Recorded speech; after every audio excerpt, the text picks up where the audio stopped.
말씀. 이 말씀은 오늘 예배 끝나고 설교 끝나고 찬송이 있는데 찬송가의 가사 내용에서 나 항상 듣던 말씀을 제목으로 가져왔습니다. 하나님의 말씀은 우리가 항상 듣던 말씀이어야 할 줄로 믿습니다. 자, 솔로몬 동서고금을 막론하고 예나 지금이나 가장 지혜로운 사람으로 불려지고 있습니다. 그는 하나님으로부터 지혜를 받았습니다. 그의 지혜로움은 성경은 이렇게 말하지요. 열왕기상 3장 9절 말씀에 누가 주의 이 많은 백성을 재판할 수 있사오리이까 듣는 마음을 종에게 주사 주의 백성을 재판하여 선악을 분별하게 하옵소서. 하나님이 솔로몬에게 나타나셔서 내가 너에게 무엇을 주었으면 좋겠느냐 라고 하나님께서 말씀하실 때에 솔로몬이 하나님께 이렇게 말하고 있는 겁니다. 주의 백성을 누가 주의 이 많은 백성을 재판할 수 있습니까? 듣는 마음을 종에게 주십시오. 주의 백성을 재판하여 선악을 분별하게 하옵소서. 이 말씀은 우리가 보고 있는 개역개정 성경에서 이렇게 기록하고 있고요. 또 성경은 여러 번역서들이 있어요. 우리 한글로 보아도 개역 한글, 새번역, 쉬운말, 현대인의 성경을 제가 다 더듬어 보았는데 거기는 우리가 잘 아는 것처럼 지혜로운 마음을 우리 성경은 듣는 마음을 종에게 주사. 근데 좀 전에 제가 불러드렸던 성경들은 지혜로운 마음을 종에게 주사. 이렇게 번역을 하고 있는 겁니다. 그래서 솔로몬은 하나님께 지혜를 구했다라고 말하는 겁니다. 근데 우리 성경은 그 말을 듣는 마음을 구했다라고 말씀을 하고 있는 겁니다. 이 번역서를 서로 비교하면서 보면 그래서 이 지혜를 우리가 조금 더 들여다볼 수 있는 거예요. 이 지혜로움이 뭐냐? 하나님께서 주시는 지혜로움. 이 지혜로움은 솔로몬이 말하는 것처럼 듣는 마음일 수 있습니다. 그래서 이 지혜로움이라는 것은 이해할 수 있고 들을 수 있고 듣는 기술을 가진 것을 지혜로움이라고 말할 수 있겠습니다. 선악을 분별할 수 있는 지혜, 송사를 듣고 분별할 수 있는 지혜. 지혜로운 솔로몬에게 두 여인이 다가와서 울며 불며 자기 아이를 좀 분별해 달라고 하는 겁니다. 솔로몬은 두 여인에게 충분히 말할 수 있는 기회를 주는 겁니다. 그리고 잘 듣습니다. 잘 들음으로 말미암아서 솔로몬이 판결을 하는 겁니다. 그래서 죽은 자의 의미가 누구인가, 산 자의 의미가 누구인가를 판결해내는 겁니다. 이와 같이 잘 들음은 지혜로움인 것입니다. 하나님께서 여러분과 저에게 들음에 대한 은혜를 주시기를 소망합니다. 이 말씀을 준비하다가 예배를 가만히 생각해 봤습니다. 예배의 모든 요소는 다 중요합니다. 하나도 중요하지 않고 덜 중요하고 덜 중요하지 않다, 더 중요하지 않다, 이런 의미로 구별하면 안 됩니다. 여기 예배의 순서는 다 중요한 겁니다. 그런데 하나님께서 우리에게 듣는 시간을 가장 많은 시간을 할애하도록 해놓으셨습니다. 우리에게 그만큼 지혜가 필요하기 때문이라고 믿습니다. 그래서 우리가 하나님께 예배할 때 모든 요소를 통해서 하나님께 예배 드려야 되지만 특별히 하나님의 말씀을 잘 듣기 위해서 준비하고 잘 들을 수 있기를 위해서 하나님 내게 듣는 마음을 주옵소서. 듣는 마음이 없으면 제가 아무리 설교를 해도 제가 밉게 보이면 듣는 마음이 사라져 버리는 겁니다. 마음속에 하나님에 대한 불평이 있으면 듣는 마음이 사라져 버리는 겁니다. 듣지를 않으면 깨닫지를 못하고, 듣지를 않으면 은혜를 알지 못하고, 듣지를 않으면 하나님께서 내게 하시는, 내게 요구하시는 그것이 무엇인가를 붙잡지 못하고 깨닫지 못함으로 말미암아 우리의 생각과 판단과 행함은 지혜롭지 못함으로 갈 수밖에 없습니다. 그래서 예배를 드리러 나오실 때도 한 번쯤은 하나님 내게 듣는 마음을 허락하여 주옵소서. 이 듣는 마음이 하나님 상하지 않게 하여 주옵소서. 그러한 기도가 우리에게 충분히 필요합니다. 항상 여러분과 저에게 하나님께서 들음의 은혜를 더하셔서 우리가 하나님 앞에 지혜롭게 서서 하나님께서 우리에게 허락하여 주신 삶들을 살아갈 수 있기를 주의 이름으로 축원합니다. 신명기 6장 4절의 말씀을 보면 이스라엘 백성들에게 가장 중요한 말씀 중에 한 말씀이에요. 이 말씀은 이스라엘 모든 백성들이 가슴에 새기는 말씀이에요. 이 말씀은 그들의 이마에 써야 할 말씀이었어요. 그들의 모든 삶 속에서 적용하지 않으면 안 되는 말씀이 신명기 6장 4절 말씀 이하에 있어요. 그래서 이 말씀을 가리켜서 들으라 이스라엘아 이렇게 말하는 거예요. 이스라엘아 들으라라고 말하는 거예요. 이스라엘아 들으라. 우리 하나님 여호와는 오직 유일한 여호와이시니 이스라엘아 들으라. 그러면서 하나님이 어떤 분인가를 들려주는 거예요. 여러분과 제가 하나님의 말씀을 들을 때에 하나님이 어떤 분인가를 아는 겁니다. 그리고 하나님은 지혜의 근본이기 때문에 우리가 지혜로운 하나님의 사람으로 서게 될 줄로 믿습니다. 이스라엘 백성들은 그래서 이 말씀의 소중함을 가지고 과거에도 그랬고 현재도 그렇고 앞으로도 유대인들은 계속해서 이스라엘아 들으라. 우리 하나님 여호와는 오직 유일한 여호와이시니 라고 하시는 이 말씀을 그들이 계속해서 애우고 사는 거예요. 어디를 가든지 하나님의 백성이라고 하는, 하나님이 우리의 유일하신 하나님이라고 하는 이것을 잊어버리지 않고 살려고 그들은 몸부림을 치게 되는 겁니다. 그것이 바로 지혜로운 삶의 모습이기 때문이죠. 믿음은 들음에서 난다 하였습니다. 저는 마찬가지로 지혜는 하나님께로부터 온다고 믿습니다. 그러므로 지혜도 들음에 있습니다. 하나님의 말씀이 여러분과 저에게 항상 들려지고 또 들려지기를 소망합니다. 요한계시록을 살폈습니다. 2장과 3장의 말씀에는 7교회에게 주어지는 말씀입니다. 이 7교회는 세상에 있는 모든 교회가 가지고 있는 속성이 그 안에 있습니다.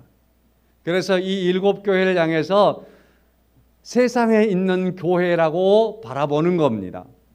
우리 교회도 이 7교회의 속성 안에 들여다보면 우리 교회의 모습이 거기에 들어있는 겁니다. 그래서 이 7교회에게 하시는 말씀은 세상에 있는 모든 교회에게 하시는 말씀입니다. 교회에게 각각의 특징을 가지고 말씀을 하십니다. 그리고 그 말씀의 말미에는 항상 이렇게 말씀을 맺는 겁니다. 귀 있는 자는 성령이 교회들에게 하시는 말씀을 들을지어다. 세상에 있는 모든 교회들에게 주님께서 하시는 말씀입니다. 귀 있는 자는 성령이 교회들에게 하시는 말씀을 들을지어다. 오늘 우리 교회에게도 주님께서 하시는 말씀입니다. 귀 있는 자는 성령이 우리에게 하시는 말씀을 들을지어다라고 말씀을 하시는 겁니다. 그래서 이 지상에 있는 교회는 세상 종말 때까지 이 세상에 존재할 것인데, 그때까지 교회는 귀를 가지고 성령이 교회들에게, 성령이 나에게 하시는 말씀을 들어야 합니다.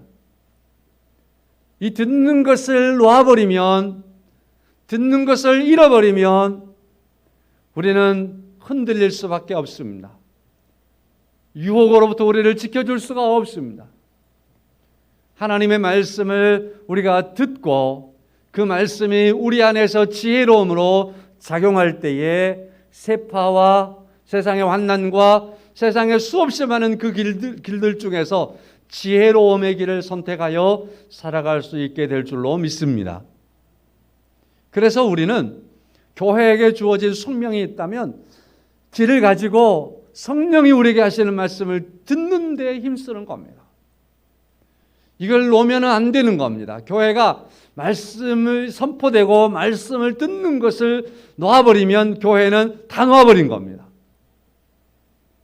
여러분과 저에게 이와 같이 하나님의 말씀을 듣는 놀라운 은혜가 있기를 원하고 하나님의 말씀이 꿀보다 더 달아질 수 있기를 축원합니다.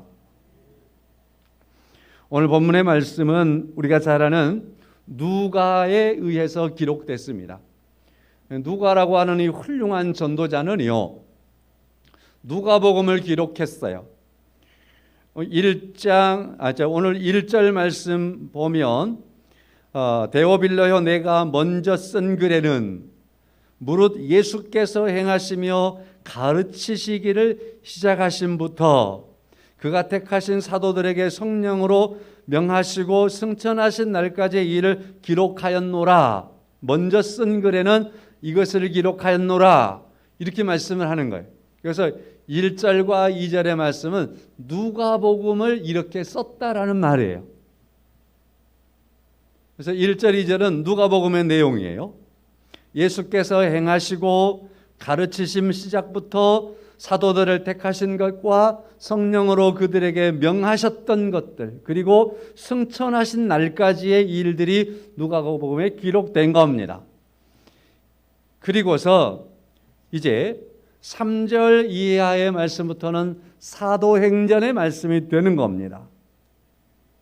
사도행전의 말씀이 되는데 사도행전은 이제 예루살렘과 유대와 사마리아와 땅끝까지 복음이 증거되어지는 과정을 기록하고 있는 것이 사도행전의 말씀입니다. 자, 그래서 1장의 말씀에서는 예수님의 승천하심에 대한 기사를 다시 언급을 해주지요. 그리고 성령에 대한 약속을 우리에게 해주고, 그리고서 이제 2장 말씀부터 성령의 충만한 역사를 통해서 하나님의 교회가 세워졌던 것들에 대한 말씀을 하시고 있습니다. 3절의 말씀입니다. 예수님께서 고난을 받으신 후에 부활하셨습니다. 믿으십니까? 부활하셨습니다. 여기 3절 말씀에 살아계심 그렇게 말씀하지요. 주께서 부활하셨어요. 살아계셨어요. 고난 받으신 후에 부활하셔서 살아나셔서 살아계셨어요. 그리고 40일 동안 그들에게 부활하신 자신이 보여주었어요. 40일 동안. 성경을 이 부분에 있어서 조금 더 자세하게 연구했던 이들은 성경의 복음서와 그리고 사도행전과 그리고 고린도전서 15장의 말씀을 이렇게 보면서 부활하신 예수님께서 10번에 걸쳐서 사도들에게 자신을 보여주었다라고 말씀을 합니다. 저는 개인적으로 성경의 기록을 보면 10번을 기록하고 있지만 사도들이 기록한 내용은 그렇고 주님께서 부활하신 자신의 모습을 제자들에게 더 많이 보이지 않으셨을까 하는 생각을 솔직히 합니다. 주님께서 부활하신 자신이 승천하시기까지 40일 동안 함께 계시면서 제자들에게 자신을 보여주는 거예요. 3일도 아니고 열흘도 아니고 40일 동안 그렇게 살아나신 자신을 반복해서 보여주고 또 보여주고 그냥 짱 하고 있다가 사라지는 게 아니라 그 제자들과 함께 먹기도 하시고 대화도 나누시고 오늘 말씀에 보니까 하나님 나라의 일들을 말씀해 주는 거예요. 말씀해 주는. 부활하신 주님께서 제자들에게 어떤 말씀을 해주시는데 하나님의 나라의 일들을 말씀을 해주고 또 말해주면 제자들이 그걸 듣게 해주는 겁니다. 그래서 이 40일 동안 주님께서 살아나셔서 제자들에게, 사람들에게 자기를 보여주신 이 날수도 많고 횟수도 많은 것들을 통해서 보면 오늘 우리의 생각을 바꿀 이유가 있어요. 그래도 부활하신 예수님에 대해서 별로 접근이 안 되는 것 같죠. 그러나 가만히 한번 더듬어서 뜯어서 생각을 해보세요. 머물러서 가지고 죽으셨다, 무덤에 묻었다, 근데 살아나셔 버렸어요. 살아나신 그분이 생활 속에 들어와서 함께 하시는 거예요. 고기도 함께 잡수고 음식도 잡수고 또 뭔가 막 가르쳐주고 전해주고 당부도 하고 막 그러는 거예요. 이게 40일 동안 이렇게 됐다면 이건 안 믿는 것이 이상한 거예요. 이 사람들에게. 그렇죠? 어떻게 안 믿을 수 있어요? 초대교회 성도들에게 있어서는 예수님의 부활하심을 안 믿을 수 없는 거예요. 이 상황들은요. 그래서 주님이 살아계심에 대한, 자신의 살아계심에 대해서 이처럼 직접 보여주심으로 말미암아서 누구도 살아나심을 거부하지 못하게 하셨습니다. 그때 주님이 살아계시면서 40일 동안 하신 일이 뭐냐? 3절 하반절 말씀, 하나님의 나라의 일을 말씀하셨어요. 하나님의 나라의 일을 주님께서 말씀해 주신 거예요. 성경을 보면 하나님의 나라에 대한 개념들을 정리할 수 있어요. 하나님의 나라는 구약 성경부터 보아야 되는 거예요. 거기서 보면 사도들은 하나님의 나라에 대한 예언을 하는 거예요. 예언을. 예수님께서 오심으로 하나님의 나라가 시작이 되는 거예요. 하나님의 나라가 성취가 되는 거예요. 그리고 하나님의 나라는 예수님께서 재림하심으로 말미암아서 이제 완전히 절정에 이르게 될 거예요. 그리고 하나님의 나라는 두 가지 개념으로 볼 수 있는데, 하나는 영역의 개념으로 볼 수도 있고 하나는 통치의 개념으로 볼 수도 있어요. 영역도 저는 거부하지 않습니다. 그러나 무엇보다도 중요한 것은 하나님의 나라는 왕 되신 하나님께서 모든 것을 통치하시는 우리의 왕 되심에 대한 완성이 하나님의 나라인 줄로 믿습니다. 하나님의 나라는. 자, 그래서 예수님께서 하나님의 나라에 대하여서 말씀해 주었다라고 하는 이 말씀은 선지자들의 말씀과 선지자들이 말했던 하나님의 나라에 대해서 제자들에게 계속해서 가르치고 증거했다라는 말씀이고, 자신이 이 땅에 오신 것이 하나님의 나라를 세우심이라는 말씀이고, 그리고 주님께서 부활하셨는데 하나님의 나라에 갔다가 다시 재림하실 때 하나님의 나라는 이제 절정에 이를 것이라고 하는 사실들을 주님께서 제자들에게 가르치신 겁니다. 저는 이 가르치심이 사도들에게 있어서 분명하고 정확하게 사도들에게 들려졌다라고 믿습니다.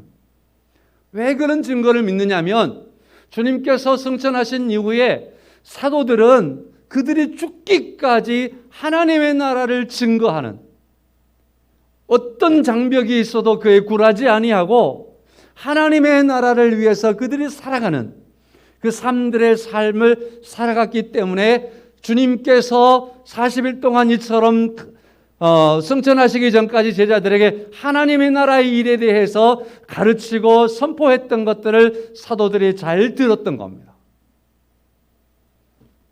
그것은 그들에게 지혜였습니다.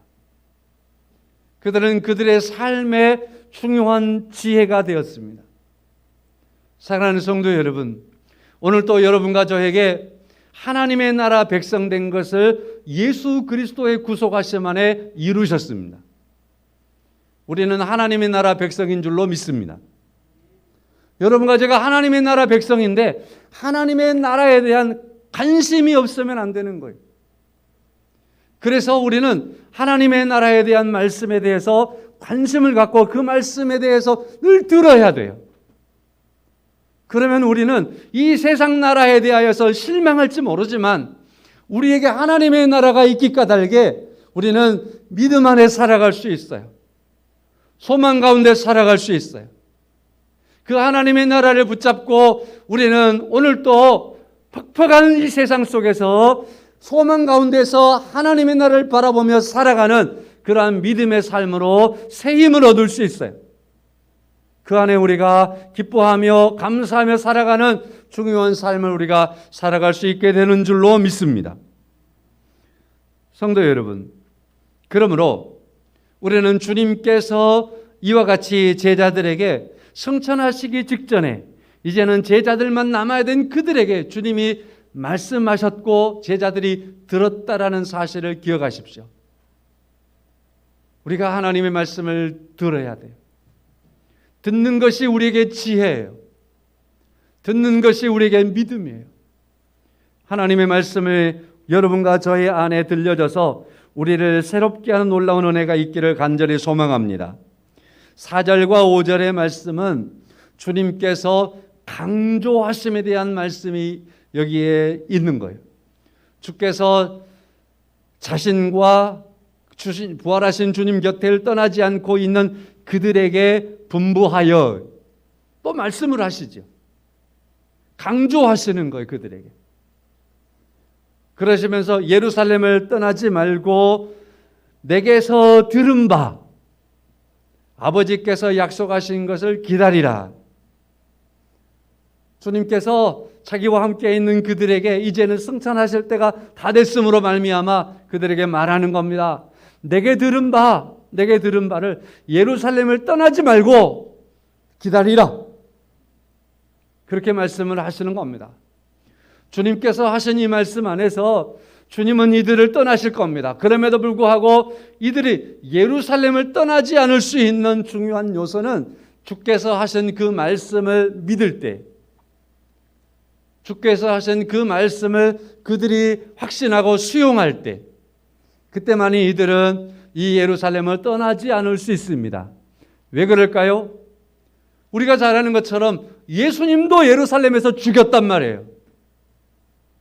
그러면 예수님께서 부활하셨을 때에 예루살렘의 상황은 예수님을 믿는 사람들, 예수님을 따르는 사람들, 예수님 곁에 옹이하고 있는 이 사람들, 이 예루살렘의 환경이 예수님을 그 곁에 있는 이 사람들, 성도들에 대해 사도들에 대해서 가만두겠어요?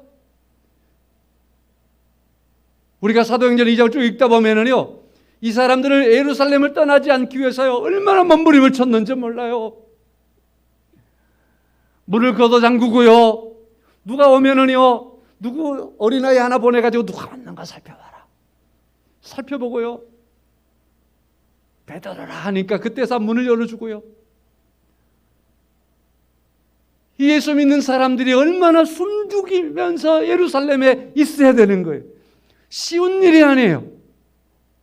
그러나 그 환경, 그 핍박을 받을 수 있고 죽임을 당해서 끌려가서 어떻게 될지 모르는 그런 상황 속에서도 예수님께서 예루살렘을 떠나지 말고라고 하는 이 말씀이 제자들 안에서 그들의 삶 속에서 지켜질 수 있는 건 주의 말씀을 옳게 들었을 때, 참되게 들었을 때, 그 말씀이 진리로 자신들에게 들렸을 때에 가능한 거예요.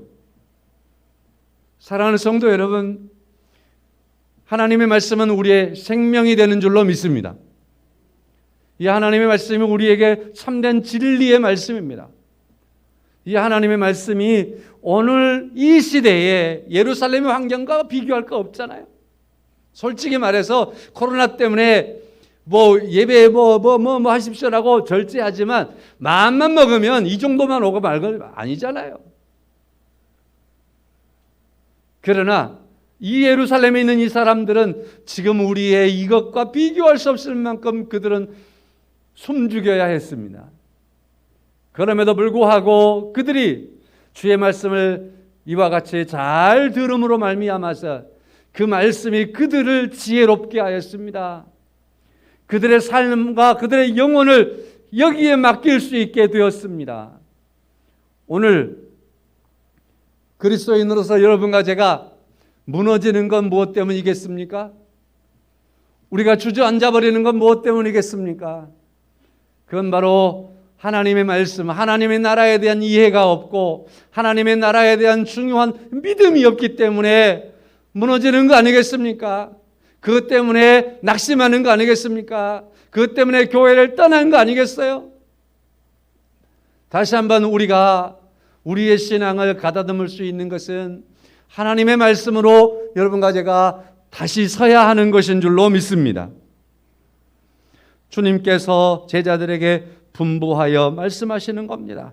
예루살렘을 떠나지 말고 약속하신 것을 기다리라. 1차적으로 이들이 기다림은 성령의 임재하심을 기다리는 것이었습니다. 오늘은 그래서 들음이라는 말씀에 강조점이 있고 지혜라는 말씀에 강조점이 있는 걸 기억하시지요? 지혜로운 성도는 그래서 말을 잘 하는 사람이 아니라 말을 잘 듣는 사람입니다. 말씀을 잘 듣는 사람이 지혜로운 성도입니다. 마태복음 13장 9절 말씀에 주님은 말씀합니다. 귀 있는 자들은 들으라. 신명기 9장 1절 이스라엘아 들으라. 예레미야 5장 21절 말씀 어리석고 지각이 없으며 눈이 있어도 보지 못하며 귀가 있어도 듣지 못하는 백성이여 이를 들을지어다. 이스라엘 역사 속에서 타락의 가장 정점에 있었던 예레미야 시대에 그들을 지적하면서 어리석고 지각도 없고 눈이 있어도 보지 못하고 귀가 있어도 듣지 못하는 백성들이여 들으라.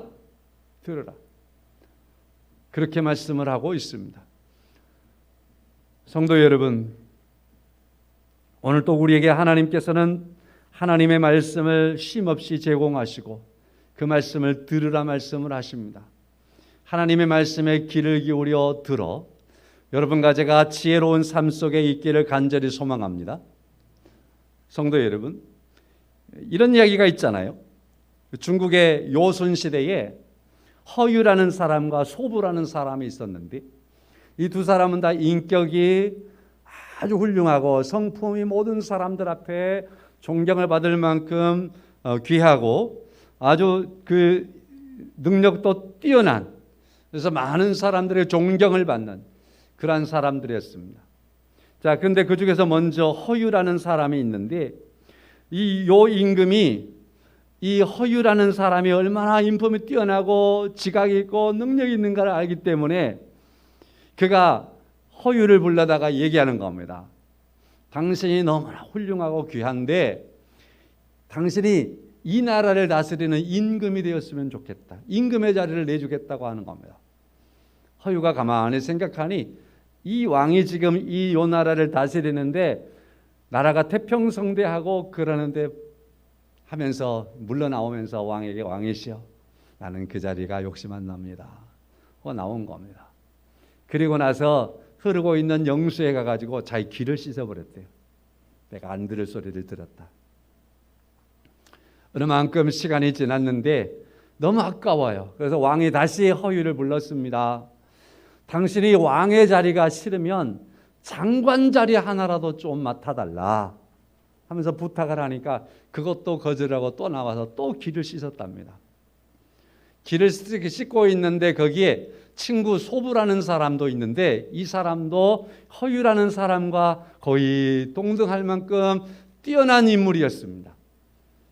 그가 영수의 귀를 씻고 있는 친구 허유를 바라보면서 어이 왜 이렇게 귀를 씻고 있는가? 그러니까 자기가 왕에게 갔는데 왕이 이러이러한 일을 부탁하길래 그건 내가 안 들을 소리를 들었다. 내 귀를 더럽혔다 싶어서 그냥 씻어버린다. 그러니까 이 소부가 자기가 소를 끌고 와서 그 강물에서 소에 물을 먹이려다가 내가 이 더러운 물을 내 소에게도 못 먹이겠다. 그리고 더 상류로 올라가서 소에게 물을 먹였다라는 이야기가 있습니다. 이 세상의 권력을 쫓아가고 있는 사람들이 얼마나 많은지 모르겠습니다. 그래서 그 자리를 얻기 위해서 이 소리 저 소리를 하기도 하고 이런 소리 저런 소리를 듣기도 합니다. 성도 여러분, 그 자리가 가장 높은 권자의 자리를 올라갈 수 있는 어떠한 뭡니까? 속삭임일지라도 그거 귀를 씻어버려야 될 소리가 될 수 있습니다. 그러나 사랑하는 성도 여러분, 우리에게 있어서 듣고 또 들어야 할 것이 있습니다. 그것은 바로 여호와 하나님의 말씀인 줄로 믿습니다. 하나님의 말씀은 우리가 들어야 합니다. 성도 여러분, 2장 11절의 말씀 보면은 그레데인과 아라비아인들이라 우리가 다 우리의 각 언어로 하나님의 큰 일을 말함을 듣는도다. 사도들이 놀라고 있는 거예요. 하나님의 큰 일을 말하는 것을 사람들이 듣는데, 그 앞에 제가 좀 생략해 버렸습니다만 부르기아, 밤빌리아, 애굽, 구레네, 갑바도기아, 히에볼리, 수없이 언어들이 다른 만큼 먼 곳에서 온 사람들이 다 듣는 건 하나님의 일, 하나님의 나라에 대한 말씀을 그들이 듣는도다. 하나님은 세상 모든 사람들에게 해주고 싶은 그 하나님의 말씀을 세상의 모든 사람들에게 듣기를 원하시는 거예요. 오늘 여러분과 저에게도 하나님께서 내 말을 듣는도다 하실 때 하나님이 얼마나 기뻐하실까요? 우리가 하나님의 말씀을 들을 때에 우리는 거기에 하나님께서 기뻐하시는 지혜로운 하나님의 백성의 삶들을 살아가게 되는 줄로 믿습니다. 이 하나님의 나라에 대한 이 말씀 안에는 하나님이 우리에 대한 관심이 거기에 있는 거예요. 하나님이 우리를 사랑하시는 하나님의 사랑이 스며 있는 말씀이에요. 여러분과 저를 구원하시기 위해서 하나님께서 우리에 대한 사랑의 하나님의 행동이 나타나 있는 말씀이 하나님의 말씀이에요. 하나님이 여러분과 저를 향해서 가지시고 있는 그 끊을 수 없는 하나님의 그 사랑에 대한 끈을 가지고 우리를 계속 붙잡고 우리를 향해서 다가오시는 것이 이 하나님의 말씀에 우리를 향해서 있는 거예요. 자, 그래서 우리가 하나님의 말씀을 들을 때에 우리는 하나님의 사랑을 깨닫게 되고 은혜를 알게 되고 하나님의 백성의 도리를 알게 되고 우리의 삶의 방향을 알게 되고 여기서 기쁨과 소망 속에 살아가고 있는 삶이 무엇인가를 우리에게 진정으로 깨닫게 하고 그러한 삶으로 우리를 이끌어갈 줄로 믿습니다. 제 말씀을 마치겠습니다. 하나님의 말씀을 듣는 것이 지혜입니다. 이 말세 시대에 수없이 많은 말들이 난무하지만 성도 여러분, 하나님의 말씀을 듣는 지혜가 있기를 주의 이름으로 축원합니다. 그 하나님의 말씀에 관심을 가지고 하나님의 말씀을 듣기를 힘쓰는 그러한 모습으로 솔로몬처럼 하나님 내게 듣는 마음을 주옵소서. 그래서 하나님의 말씀을 듣고 살아가는 여러분과 제가 되기를 소망합니다. 주님은 승천하시기 전에 제자들을 모아놓고 들려주었어요. 들으라 말씀하셨어요. 그 말씀들이 제자들에게 있어서 소망이 되었습니다. 제자들의 삶을 참되게 살아가게 하였습니다. 그리고 우리가 하나님의 말씀을 들으면 찬송가 205장 찬송하겠는데요. 이 찬송의 내용과 같이 주께서 우리를 향하신 그 크신 사랑을 우리가 들을 수 있어요. 우리가 이러한 소망 가운데에 이 시간에 우리 함께 찬송하면서 하나님의 말씀을 더 소망하며 세워지는 그런 시간이 될 수 있기를 바랍니다.